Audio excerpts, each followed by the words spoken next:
Hi, so this is Ron, the owner of Mobile Fix Automotive, and today I'm going to hopefully help you guys with Hondas. This can go to multiple different vehicles, but we're specifically dealing with a 2003 Honda Accord today that stalls on the customer when they put it in gear and at random, but runs good the rest of the time. And I'm just going to give you an idea of one of the things that you can look for. And this is actually really common, especially on the older cars. So now that you know what the symptom is, the vehicle dying when you put it in gear, I'm going to tell you this vehicle does have a broken front motor mount or engine mount that allows the engine to come up almost 1.5 inches to 2 inches when you accelerate, which is not damaging to anything other than the fact that it allows components to move beyond their normal, their range. So one of the things I'm going to show you first, which I think is pretty interesting because I've been working on this car for multiple customers now, is the mileage that's on this thing. 451,329 miles. And that is extremely interesting considering I've known the original owner, then I became the owner, then I sold it, and then that person sold it back to me, and then it's bounced back and forth between a couple of my customers. But this thing's got 500,000 miles on it, basically, and I mean it's 50,000 miles away from 500,000 miles, and it's still got the original engine in it. Never had the head gasket off, never had the oil pan off. It has had the standard alternator replacement, air conditioning's been replaced, you know, cooling fans, stuff like that.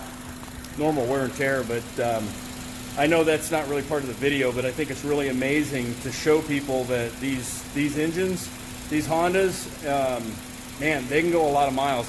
This is not a one-off. I've got quite a few customers that have high mileage on their Hondas. I have a customer with a Civic that's got 623,000 on their Civic. And that car's been stolen 4 times and it's still running. So with that being said, I'm going to give you the quick idea here. So when you go into the scanner on this, and some of you will have this ability, some of you won't, and you go into the codes and you look at the permanent codes, it says catalyst system efficiency below threshold. That's the dreaded P20 code. That just means that the catalytic converter is weak. The one that we want to view in on is the P0171, which is fuel metering too lean. Okay, the P0171 is a specific code, and typically what a 171 ends up being is a 171, P0171 on pretty much all cars ends up being either low fuel pressure in the system, or more commonly it ends up being an air leak somewhere in the intake manifold, vacuum lines, gaskets, something like that. In this particular case, it's actually really simple why this car is dying. So let me show you real quick. So, and I'm sure there's other videos that have shown this, but this engine is idling really good right now. And if you look in here really close, you're gonna see cracks in this air intake. Okay, that's not even the big one. The big one is down underneath here. So watch this. When I simulate the engine moving, it almost shuts the engine off. Okay, and it actually does shut the engine off once in a while. So this piece right here, which is on your air box where your air cleaner is, this is your mass airflow sensor.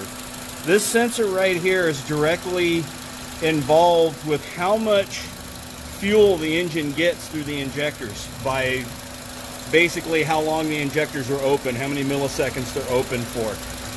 This hose between this air filter box here and your intake manifold, which is your throttle body unit, cannot have any holes in it of any kind.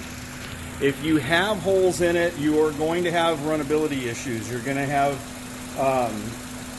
certain types of misfires. You're going to have the engine stalling. You're going to have check engine lights. So check that hose if you're having intermittent stalling problems, and see if that's one of the things it can be.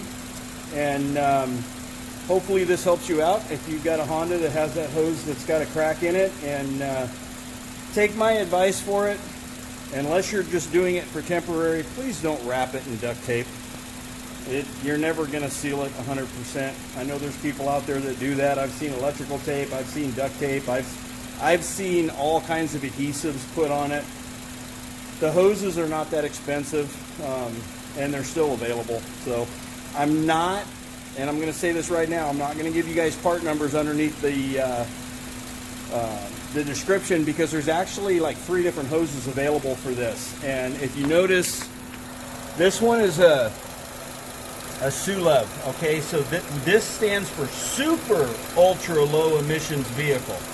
So they make this without the S, where it's just a ULEV, an ultra low emissions vehicle. And then they make it California version, and then they make it federal version, which is non-California compliant.